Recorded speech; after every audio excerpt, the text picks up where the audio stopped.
Welcome back to Tales of the Dark. This time, we have 5 night shift horror stories. Don't watch this if you work alone, especially in places that aren't finished yet, because sometimes you're not the only one working. Story 1, The Extra Worker. I took the job because it paid more. Night shift, construction site security, simple work, sit in a cabin, check cameras, do hourly patrols, that's it. No workers at night, no activity, just empty buildings, unfinished floors, silence. At least that's what they told me. My first shift started at 11 p.m. The site was massive, half-built structures, steel frames, concrete skeletons, no walls in some places, no railings, just open edges, the kind of place where one wrong step and you're gone. The supervisor gave me a quick rundown. 3 zones. Main building, parking structure and the back lot. Do a full walk every hour. And don't go to the upper floors. I frowned. Why? He didn't answer immediately, just looked at me for a second, then said they're not finished, and walked away.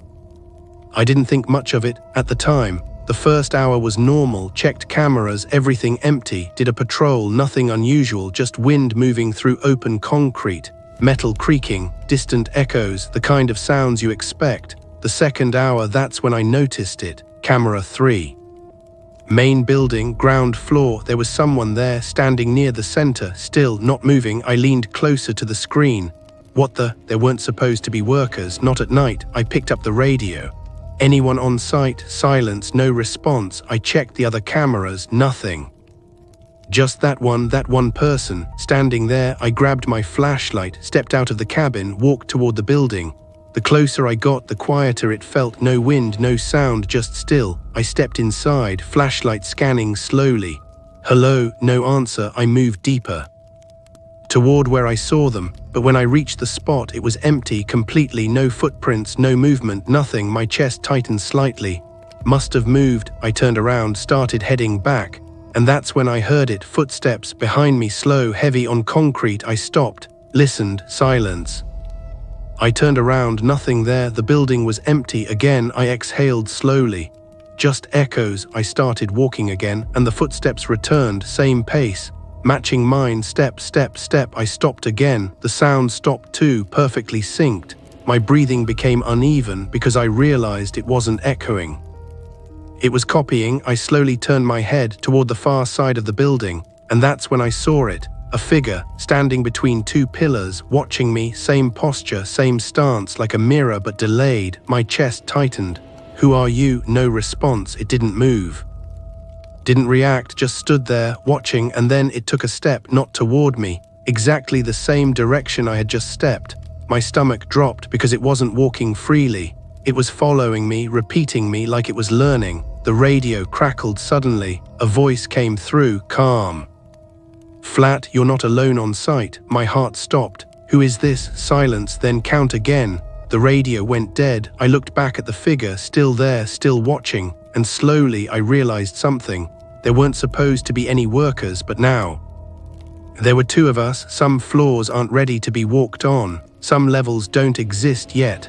And some places you're not supposed to hear anything from above. Story 2, footsteps from the unfinished floor. I left the building after that. I didn't stay to watch it. Didn't try to understand it. I just walked out, fast, back to the security cabin, locked the door, sat down, tried to breathe, tried to think, but one thing kept repeating in my head. Count again. The voice on the radio, flat, calm, like it wasn't warning me. Like it was correcting me. I looked at the camera screens, all of them, one by one, empty, every single one. Camera 3, the one where I saw the figure, now showed nothing, just the same open concrete space. Still normal, like nothing had ever been there. My chest tightened. No, I replayed the feed. Nothing, no person, no movement, no record of it, like it never happened. But I knew it did. I had seen it, heard it, felt it. The radio sat silent on the desk. I stared at it. Who said that? No answer. The site was quiet again, too quiet. I checked the time. 12:58 a.m., almost time for the next patrol. I didn't want to go, not after that, but the rules were clear. Hourly check, no exceptions. I grabbed the flashlight, opened the cabin door, stepped out. The air felt colder now, sharper, like the site had changed slightly, even though everything looked the same. I headed toward the main building again. Slower this time, more careful, listening, watching. Nothing moved, no shadows, no figures, just empty structure, exactly how it should be. I stepped inside. Flashlight scanning, left, right, nothing, the same place as before, the same pillars, the same floor, no one there. Good, I whispered it like I needed to hear it. I walked a full circle, checked every corner, every space. Nothing, completely empty. I exhaled, relief creeping in slightly. Maybe it really was something else. A reflection, a shadow, something explainable. Then I heard it, a sound above me, a single step, heavy, clear on concrete. I froze instantly because I knew that sound, footsteps on a floor that didn't exist. My breathing stopped. No. I slowly tilted my head up, shined the flashlight toward the ceiling. Bare beams, exposed structure, no flooring above, nothing to walk on. And yet I heard it again, step, then another, moving, slow, deliberate, right above me. My chest tightened painfully because that wasn't possible. There was no upper floor, not yet, it hadn't been built. I took a step back. The sound followed, staying directly above me, matching my position step for step, like something was walking on something that wasn't there. My grip tightened on the flashlight. Who's up there? Silence, then a response, not a voice. Another step, closer, heavier, right above my head now. The concrete beams creaked slightly, like they were under pressure, like something was standing on them, something with weight. My breathing became uneven, because whatever it wasn't light, it wasn't distant. It was right there. The sound stopped completely, and for a second everything went still again. Then I heard something else, a scraping noise like something dragging across a surface. Right above me, slow, deliberate, moving in a circle. My chest tightened because I realized what it was doing. It wasn't just walking, it was circling me, tracking me. The radio on my belt crackled, suddenly loud. I grabbed it. Hello, silence, then the same voice, calm, flat, don't look up. My heart dropped instantly. What? No response. Who is this? Silence again, then you're standing under it. My breathing stopped because I already knew. I could feel it right above me, waiting. The beam above creaked again, louder this time, like it was bending, like something heavy was leaning down. Closer, closer to the edge. My body locked up. Because I understood something then. If I looked up, I would see it. And if I saw it, something would change. The radio whispered one last thing, don't acknowledge it. The line went dead, silence returned. Except for one final sound right above me, a slow breath, not mine. Not echoing, right there, directly over my head. And then something moved, not walking, not dragging, dropping just slightly. Enough to let me know it wasn't standing on a floor, it was holding on. And it was getting closer. Some jobs end when the shift is over. Some workers go home when the night is done, but some never clock out. Story 3, the workers who never leave. I didn't look up. I couldn't. Every part of me wanted to, but I didn't, because something in that voice felt real. Felt like the only thing keeping me from making a mistake. I stepped back slowly, carefully, trying not to make noise, trying not to react. The pressure above me stayed, heavy, close, like whatever was there was still holding itself just above reach. Waiting, I moved further back, one step. Then another, and then it stopped. The creaking ended, the weight lifted. The air changed slightly, like something had moved away. I didn't wait. I turned and walked straight out of the building, faster than before, back into open air, back to something that felt normal, but even outside. It didn't feel right anymore. The silence was different, heavier, like the whole site was listening. I reached the cabin, locked the door behind me, sat down, hands shaking. I looked at the monitors again, every camera, every angle, everything looked the same, empty still, until one screen changed. Camera 5, back lot. My chest tightened instantly, because there were people there, not one, not two, multiple, 5, maybe 6 figures, standing between the unfinished structures, still just standing. I leaned closer. Who are they? No movement, no activity, just there. I checked the time, 2:12 a.m. No workers should be on site, no scheduled work, no night crew, nothing. I grabbed the radio. Anyone in the back lot? Silence, no response. I switched cameras, another angle, same figures, same positions, not moving, like they weren't working, like they were waiting. My chest tightened. Because something felt wrong, not just that they were there, the way they stood, too still, too straight, like they were natural. Then one of them moved just slightly, not walking, not stepping, turning slowly toward the camera. My breathing stopped because now I could see its face. Or what should have been a face, but there was nothing, no features, just darkness, like the camera couldn't capture it, or like there was nothing to capture. The others didn't move, only that one facing directly at me at the camera, watching. The radio crackled again. I flinched. Hello. The same voice, calm, unchanged. They're early tonight. My grip tightened. Who are they? Silence. Then they're your shift. My chest dropped. What does that mean? No response. I looked back at the screen. The figures were closer now, not walking, not moving, just closer. Like the distance had changed. Like the space between them and the camera had shrunk without them crossing it. My breathing became uneven because that wasn't possible. I switched cameras again, another angle, and my heart nearly stopped because one of them was standing behind the cabin, right outside. I froze, slowly turned my head toward the door, toward the small window beside it, and for a second I didn't see anything, just darkness. Then a shape shifted, right outside, close, too close, standing perfectly still, facing the cabin, facing me. The radio whispered again, "Don't let them in." My chest tightened because I hadn't planned to, but something about that warning made it feel like I might. The figure outside didn't move, didn't knock, didn't react, just stood there, watching. The other figures on the cameras were gone, all of them, every screen empty again except one. Camera 1 inside the main building. My chest dropped because there were figures there now, standing where I had been earlier, same positions, same stillness, watching the camera, watching me, and slowly one of them stepped forward, not like a person, not natural, stiff, delayed. Like it was copying something it had seen, my movements, my steps, learning, repeating. The radio spoke one last time, "They only work at night." Silence, then, "And they don't leave until you do." My breathing stopped because I realized something then. I wasn't guarding the site. I was replacing someone, and now they were waiting for me to finish. Some doors keep things out, some doors keep things in, but sometimes a door is the only thing left between you and them. Story 4, they tried to come inside, I didn't move, I couldn't. My eyes were locked on the window, on that shape outside, standing perfectly still, facing me. The glass between us felt thinner than it should, like it wasn't enough, like it wouldn't hold. My breathing slowed, not calm, controlled, because panic wouldn't help now, nothing would. The radio sat silent. For the first time, it didn't say anything. No warnings, no instructions, just quiet. The figure outside shifted slightly, not a step, not a movement, just enough to show it wasn't frozen. My grip tightened on the desk.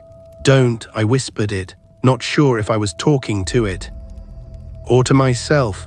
Then it moved, one step forward, slow, deliberate, closer to the door. My chest tightened instantly.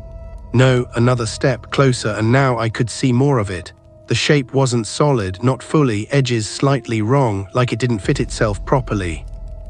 Like it was still learning. The door handle twitched, my entire body locked up because nothing had touched it, but it moved just slightly, then stopped. The figure outside tilted its head, watching, waiting, like it expected something. The radio crackled suddenly, loud, sharp. I grabbed it instantly. What do I do? Silence. Then they'll try the door. My breathing stopped. What do you mean try? They don't remember how. The words hit wrong, confusing, cold. I looked back at the figure, still there, still watching. The handle twitched again, longer this time, turning slightly, then slipping back, like something was trying to use it but didn't know how. My chest tightened because I understood it wasn't opening the door, it was learning how to from me. The radio spoke again, "Don't show them." My grip tightened. Show them what? Silence. Then how to leave. The line went dead. My breathing became uneven because I hadn't thought about that. Leaving, opening the door, walking out. Every movement, every action they were watching, copying, learning. The figure outside stepped closer, now right at the door, close enough that if it pressed forward, it would touch it, but it didn't. It just stood there, waiting, my reflection faintly visible in the glass, and behind it something else. Another shape, then another. My chest dropped because they were all there now, all of them, standing outside the cabin, silent, watching, not moving, not knocking.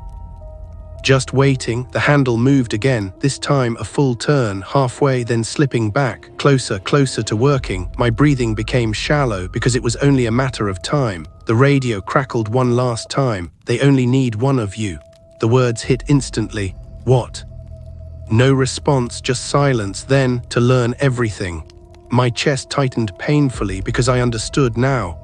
They weren't trying to get in, not yet. They were trying to become me. The way I moved, the way I opened doors, the way I left. The figure outside lifted its hand slowly, mirroring mine even though I hadn't moved. My stomach dropped because it wasn't copying anymore. It was predicting, learning ahead. The handle turned again, further this time, almost fully, almost enough. I backed away from the door, step by step, heart pounding. Because something inside me knew the moment that door opened, it wouldn't be me walking out anymore.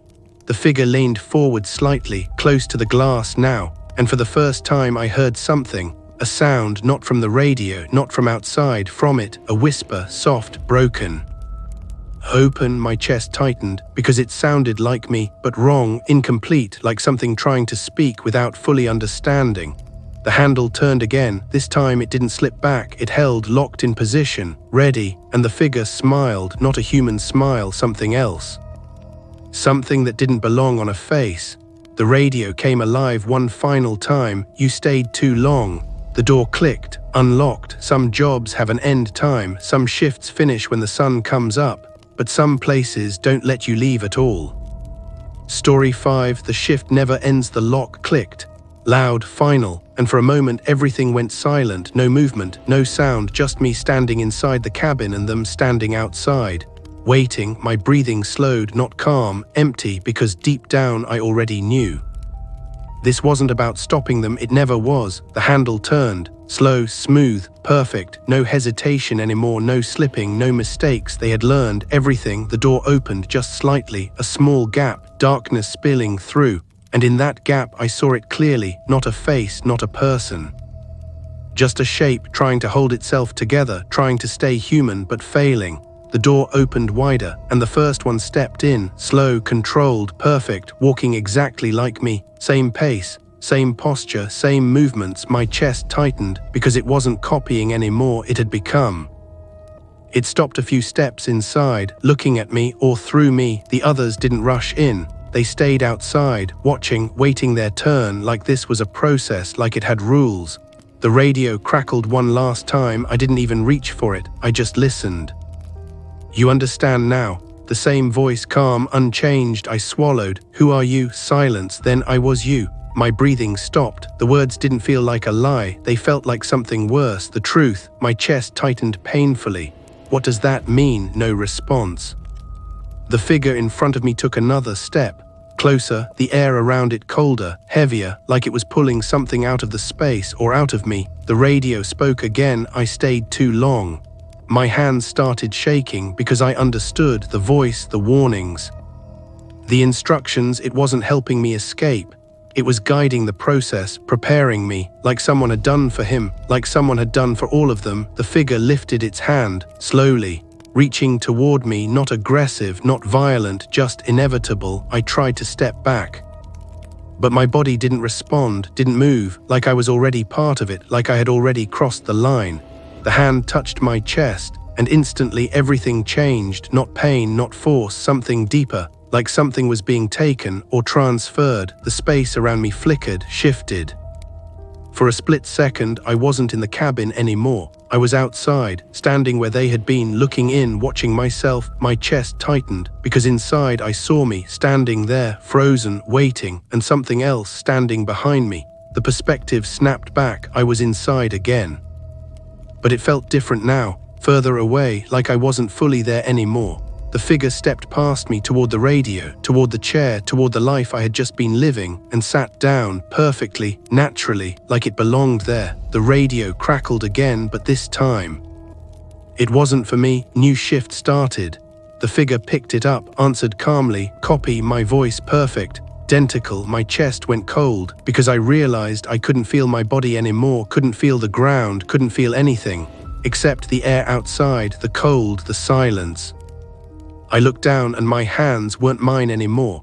Edges wrong, shape unstable, not fully there. The other figures stood beside me now, no longer distant, no longer separate, part of the same line, watching the cabin, watching him, the new me, inside, working, living, replacing. The radio echoed faintly from inside, "Hourly patrol." The figure stood up, grabbed the flashlight, walked toward the door the same way I had, the same steps, the same routine, unchanged. The door opened. He stepped out, into the night, into the sight, into the same shift. The same cycle, and as he passed by, he didn't look at me, didn't react, didn't acknowledge anything, because to him there was no one there, just empty space, an empty construction site, exactly how it should be. My chest tightened one last time because I finally understood. The site was never empty, it never was, it just needed someone to take the shift. And now I was part of it, waiting, watching, for the next one. If you are new here, subscribe to Tales of the Dark, where every story gives you a nightmare.